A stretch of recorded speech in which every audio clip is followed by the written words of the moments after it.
আচ্ছা বলো তো, সোনা কার কার ভালো লাগে? আমার তো প্রথম দিকে সোনার প্রতি সেরকম আকর্ষণ ছিল না।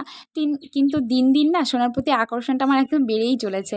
তো দেখো, রেডি সেডি হয়ে একদম বিকেলবেলায় বেরিয়ে পড়েছি একটা জুয়েলারি দোকানে যাওয়ার উদ্দেশ্যে। তো বাড়ি থেকে সেরকম কোনো প্ল্যান ছিল না, তাই মানে গিয়েই কোন দোকানে ঢুকবো এরকম একটা ব্যাপার হয়ে গেছিলো। তো খুঁজতে খুঁজতে একটা দোকানে এসে পৌঁছিয়েছি ফাইনালি। আর কি বলো তো, সামনে আমার বার্থডে, তো নিজেকেই কেউ মানে গিফট দেওয়ার মতো আমাকে কেউ নেই। তো নিজেকে একটু হ্যাপি রাখার জন্য নিজেকেই কিছু গিফট করবো বলে চলে এসেছি।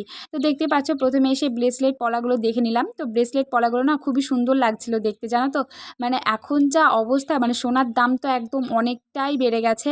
মানে মধ্যবিত্ত আমাদের মতো পরিবারদের মানে সোনা কেনার একদম খুবই কষ্টকর হয়ে গেছে। তো এই যে দেখো, তারপর আবার দেখে ফেললাম ভাইরাল পলা। তো ভাইরাল পলাগুলো দেখো কেমন সুন্দর সুন্দর ডিজাইন। এগুলো শুরু হচ্ছে 1800 টাকা থেকে। তো আর তারপরে আবার অনেক কিছুই দেখেছি, এই যে সীতাহার। তো কী নিলাম, কী নিয়ে বাড়ি আসলাম, তো সেটা দেখতে হলে আমার চ্যানেলে